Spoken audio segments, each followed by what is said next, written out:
All right, FloTrack here at the running event in Austin, Texas, and we are here with the one and only Brandon Miller, Brooks Beast, 2024 Olympian. Brandon, I know we're so happy to see you here today, and goodness, I think you told me this is your first time back in Texas in like, what, 2 years? 2 years, 2 years. It's been a while. It's been a while, but I'm happy to be back though. Okay, so this is your first running event here in Austin. Yes. Have you been able to walk around, check out the brands? Like, it's definitely a cool vibe, especially the Brooks setup here. It's pretty cool. No, the environment is crazy. There's brands out here in the running community that I've never heard about. And it's just really cool as a runner to see the running community come together and support each other like this. So. Well, that's awesome, and obviously, you know, you're here with Brooks, and as I mentioned, cool setup. I know we're showing off different shoes, different, you know, stuff like that. For you here, you know, what does it mean to you to be here as part of Brooks and kind of being like a liaison almost for the brand? Yeah, I mean, it's just a testimony to how much Brooks cares about its athletes. That was one of the selling points that got me to Brooks, and a lot of times in recruiting, people can say things but not follow through on it, but that wasn't the case with Brooks. They're really behind their athletes, and they put the resources behind us for us to be successful too, so this is dope. Now, I believe, correct me if I'm wrong, you've been a Brooks Beast now for almost a year, is that right? Yep, okay, yep, got that yep. right.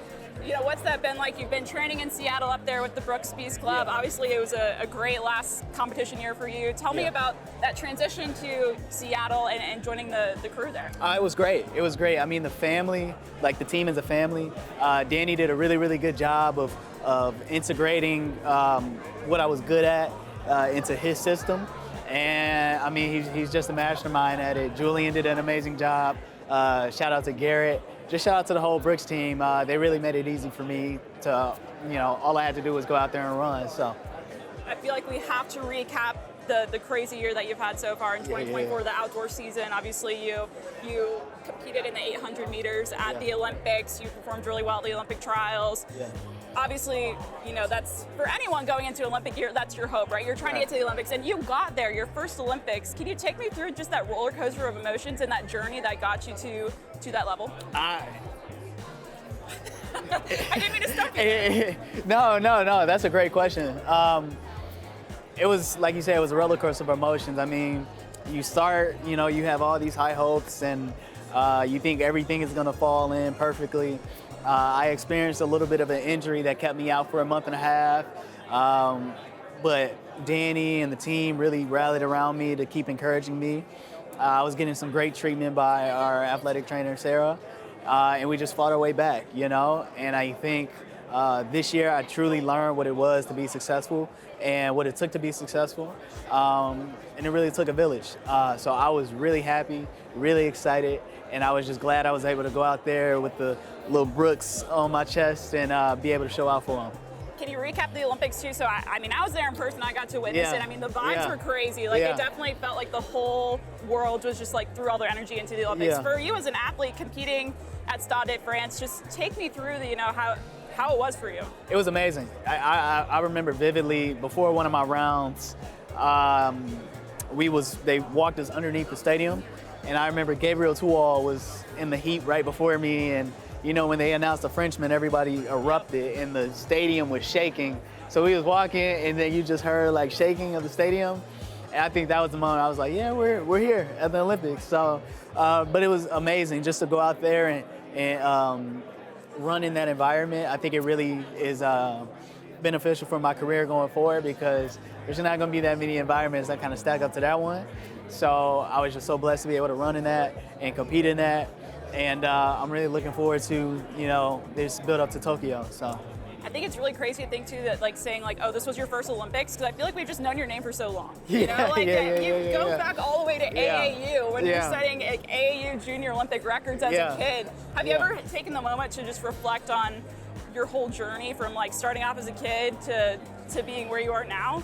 I mean, I think sometimes I kind of sit back and just realize how blessed I've been in my career. I think I've been able to win a national championship on every single level I've run on, except professional. We got to get that one though.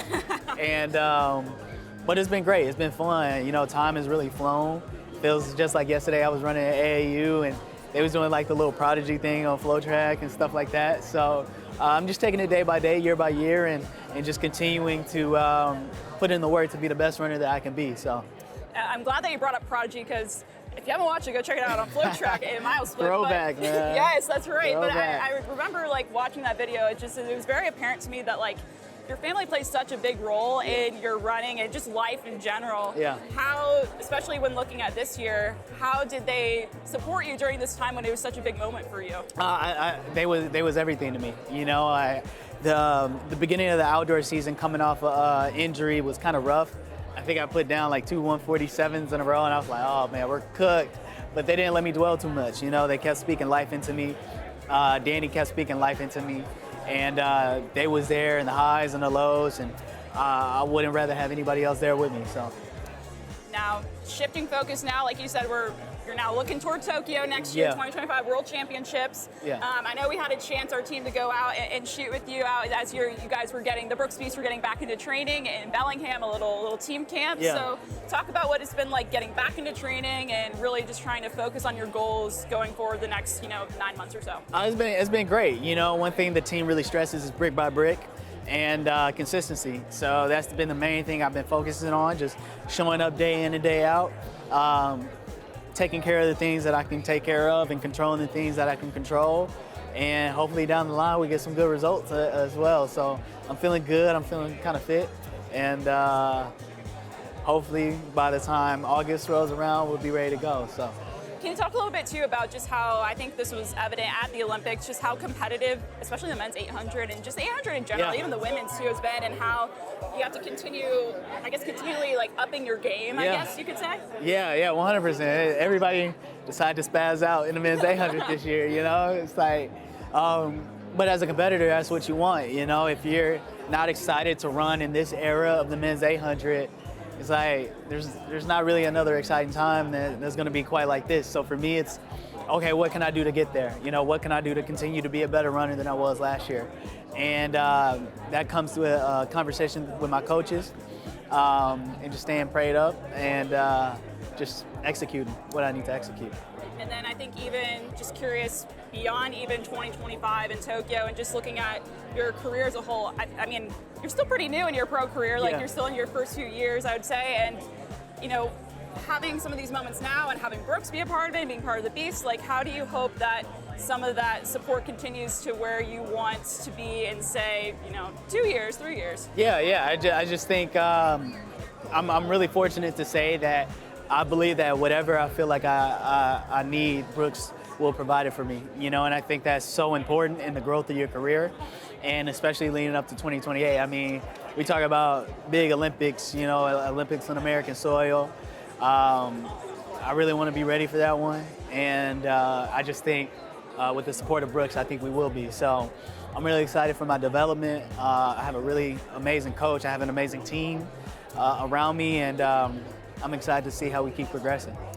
Lastly, before we let you go, we're here at TRE. There's so many brands out here showcasing different products and stuff like that, including Brooks. And I kind of want to ask you what some of your favorite Brooks products are, like your preferred shoe, maybe your preferred workout shoe, like all that. So maybe just like run that down for everyone. They can go check out those products. Yeah. So me personally, I'm a really big Ghost guy. It was funny because I wore Brooks when I was in like middle school. So if you go back and look at the Prodigy, I was probably wearing Brooks in that video, and I was always a Ghost guy.